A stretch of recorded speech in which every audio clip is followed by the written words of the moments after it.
Hello, my friends. It's Executive Coach Ed DeCosta, and you have found my Get Edified video blog, and I am delighted that you are here. Now, if you've been watching my videos for a while, or even if you've been watching just a few, you get a sense of who I am and how I communicate. But I'm going to give you a little bit of an inside scoop about what it's like to work with me, whether I'm serving as your coach or as the facilitator of a leadership development program in your organization, or possibly a speaker at a conference or meeting that you are attending.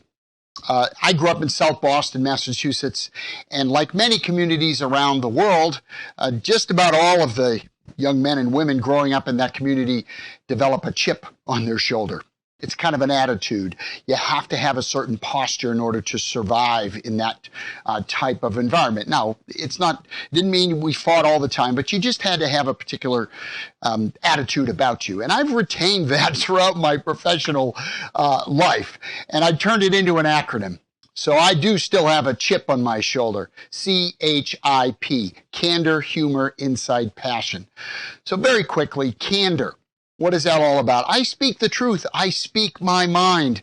You will not have to read nuances from me. I will tell you what I believe you need to hear. Not what you might want to hear, but what I believe you need to hear. Certainly, coaching is far more about listening than it is speaking. But when it comes time to speak the truth to a client, believe me, I will not hesitate to tell you. That's what you're paying me to do for you. So that's candor. You're always going to get candor from me. The H is humor. Of course, laughter is the best medicine of all. Most of what I talk to clients about are serious subjects, so I treat them with the proper amount of professionalism and seriousness. However, it's also true that sometimes the best leadership is done when you take a step back, put things in a broader perspective, to the point where you see challenges as opportunities, you see problems as blessings, and lighten up a little bit. Have a good chuckle at your own expense. It's a very empowering thing, actually, for someone to laugh in the face of dire circumstances. It helps you to face those challenges with more energy and more confidence. So I certainly naturally do that. I'm from a whole family of people that love to joke and laugh. So I'm not joking or trivializing client circumstances, of course, but we do end up laughing at the circumstances fairly frequently. So the insight. There's tons and tons of business and executive coaches around the world. Some have a lot of experience. Some, frankly, have very little experience.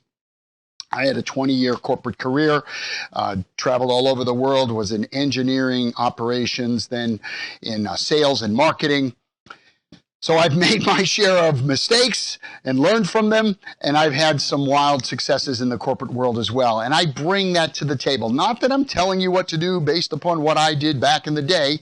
That's not coaching, that's not helping, but I absolutely can relate to the circumstances that most executives are facing. Why? Because I was an executive and a senior executive for a number of years. So you get that insight that you might not get if you have someone that doesn't have that corporate background. And then the last one, P, stands for passion. As you can probably tell the way I communicate, I really have either one of two opinions about subjects. Either I have no opinion, I don't care, and it doesn't mean much to me, or I have a strong opinion. I'm very passionate about the very few things that are important to me. Certainly my faith, my family, my fitness, my health, and of course, my business, my clients. I care very much about the outcomes, the results that my clients get. I absolutely know that it's their responsibility to generate the outcomes. It's not ultimately my responsibility. I'm supposed to be there, honor the process, and to serve them. But believe me, you're going to get all of me because I can't half do really anything. So, CHIP, that is the chip on my shoulder. Again, my name is Ed DeCosta, and I hope you found this helpful. Wherever you are in this great, big, beautiful world, you know what I'm going to say. Make it a great day.